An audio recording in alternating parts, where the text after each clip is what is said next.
Hello, and welcome to an interview in history. This week's interview takes place in October of 1926. We'll be talking with Phoebe Ann Mosey, also known as the incomparable Annie Oakley. Annie Oakley was an American sharpshooter and folk heroine who starred in Buffalo Bill's Wild West. She also instructed women in marksmanship, believing strongly in female self-defense. I spoke with our guest earlier, and she wants to be referred to as Annie, her stage name. So, Annie, I am so excited to talk with you today. Thank you. So, Annie, tell me a little bit about your early family life. Well, my parents were Quakers of English descent from Hollidaysburg, Blair County, Pennsylvania. My mom was Susan Wise, and my father was Jacob Mosey. They married in 1848. They moved to a rented farm in Patterson Township, Darke County, Ohio, sometime around 1855. Do you have any siblings? Sure do. I was the sixth of 9 children and the fifth of the 7 surviving. My siblings were Mary Jane, Lydia, Elizabeth, Sarah Ellen, Catherine, John, Huldah, and a stillborn infant brother in 1865. Tell me a bit more about your family life, Annie. You see, my father, who had fought in the War of 1812, was 61 years old at the time of my birth and became an invalid from hypothermia during a blizzard, dying of pneumonia in early 1866 at age 66. My mother, later married Daniel Brumbaugh, had another daughter, Emily, and was widowed once again. Because of poverty, following my father's death, I did not regularly attend school as a child, although I did attend later in childhood and in adulthood. When I was 9, I was admitted to Darke County Infirmary, along with my sister Sarah Ellen. I was put in the care of the infirmary's superintendent, Samuel Crawford Eddington, and his wife Nancy, who taught me to sew and decorate. Beginning in the spring of 1870, I was bound out to a local family to help care for the infant son on the false promise of 50 cents per week and an education. The couple had originally wanted someone who could pump water and cook and who was bigger. I spent 2 years in near slavery to them, enduring mental and physical abuse. One time, the wife put me out in the freezing cold without shoes as a punishment because I had fallen asleep over some darning. I have referred to them as the Wolves, but I will never reveal the couple's real names. Oh my gosh, what a tough childhood. When did you take up the rifle and start your hunting career? I began trapping before age 7 and shooting and hunting by age 8. To support my siblings and my widowed mother, I sold hunted game to locals in Greenville, such as shopkeepers Charles and G. Anthony Katzenberger, who shipped it to hotels in Cincinnati and other cities. I also sold the game to restaurants and hotels in northern Ohio. My skill paid off the mortgage on my mother's farm when I was 15. Wow, you were really young to be doing all of that. I was, but it had to be done. So, tell me, how did the name Annie Oakley come about? I was born Phoebe Annie Mosey. The Oakley part of my name came from the city my husband Frank Butler and I were performing in, called Oakley, Ohio. Okay, since you brought up Frank Butler, let's talk about that. Where did you two meet? Well, because of my shooting ability, I became well known throughout the region. On Thanksgiving Day, 1875, the Bauman and Butler Shooting Act was being performed in Cincinnati. Traveling show marksman and former dog trainer Frank Butler, an Irish immigrant, placed a $100 bet per side with Cincinnati hotel owner Jack Frost, and Butler could beat any local fancy shooter. The hotelier arranged a shooting match between Butler and me. I was only 15 at the time. I remember saying the last opponent Butler expected was a 5-foot-tall 15-year-old girl named Annie. After missing his 25th shot, Butler lost the match and the bet. Soon after, he began courting me, and we married in 1876. We never did have any children. So then, when did you join the Buffalo Bill show? We joined Buffalo Bill in 1885, performing in Europe before royalty and other heads of state. Audiences were astounded to see me shooting out a cigar from my husband's hand or splitting a playing card edge at 30 paces. I earned more than anyone except Buffalo Bill himself. So then, who were some of the royalty and heads of state that you performed for? While I was in Europe, I performed for Queen Victoria of the United Kingdom, King Umberto I of Italy, President Marie-Françoise Sadi-Carnot of France, and other crowned heads of state. I actually shot the ashes off a cigarette held by the newly crowned German Kaiser Wilhelm II at his request. Wow, that could have gone bad. So, who was Lillian Smith? During my first engagement with the Buffalo Bill show, I had a tense professional rivalry with rifle sharpshooter Lillian Smith.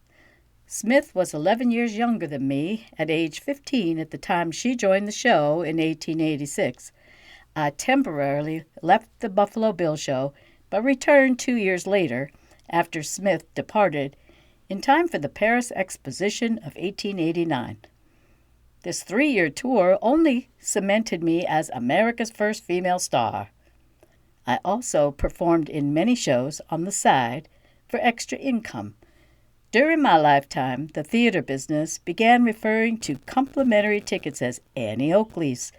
Such tickets traditionally have holes punched in them to prevent them from being resold, reminiscent of the playing cards I shot through during my sharpshooting act. Tell me about your relationship with Sitting Bull. At 5 feet tall, I was given the nickname of Watanea Cecilia by fellow performer Sitting Bull. Sitting Bull and I met and bonded while working together on a Buffalo Bill show in Minnesota. Sitting Bull joined with Buffalo Bill after being paroled, having led the last major Indian uprising against the federal government. His status as a great warrior and leader was legendary worldwide by the time that he and I met. The former Indian chief was so impressed with my skills that he offered $65 for a photograph of him and I together. We have great admiration and respect, and it was mutual. It increased as we spent more time together. Sitting Bull felt I must be gifted by supernatural means in order to shoot so accurately with both hands.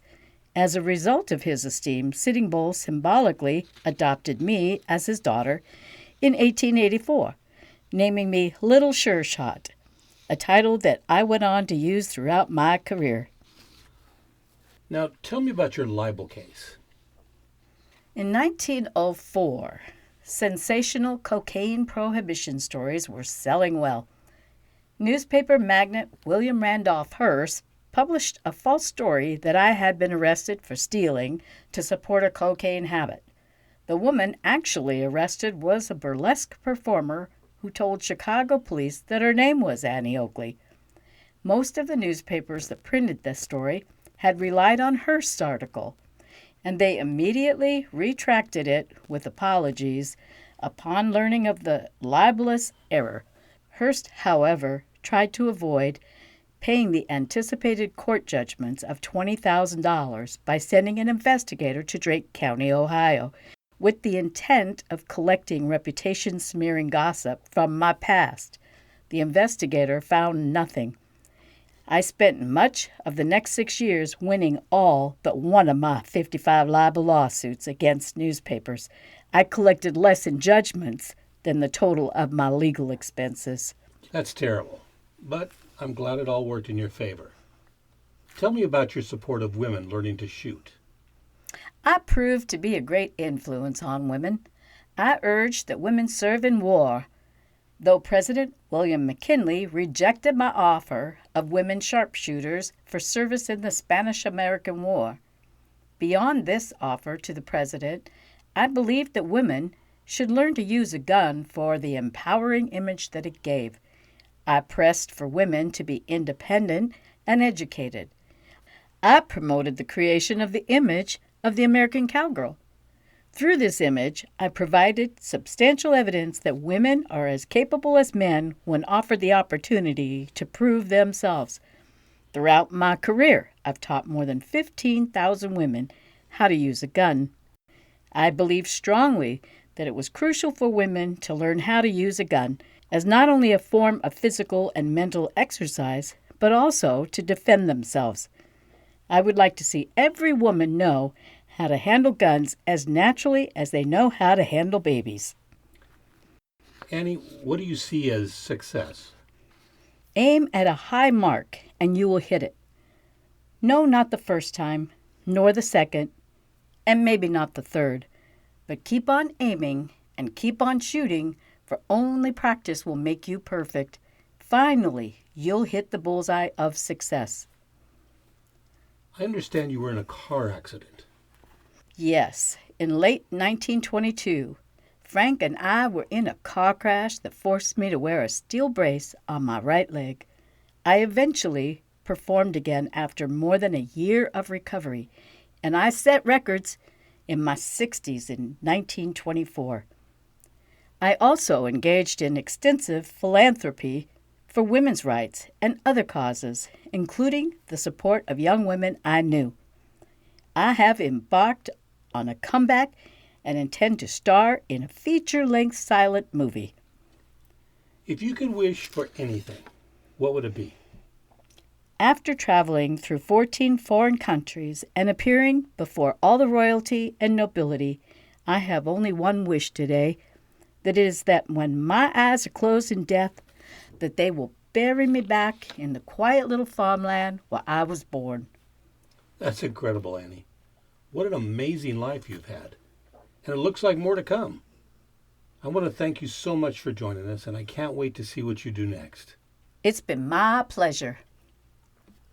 Annie Oakley's health declined in 1925, and she died of pernicious anemia in Greenville, Ohio, at the age of 66 on November 3rd, 1926.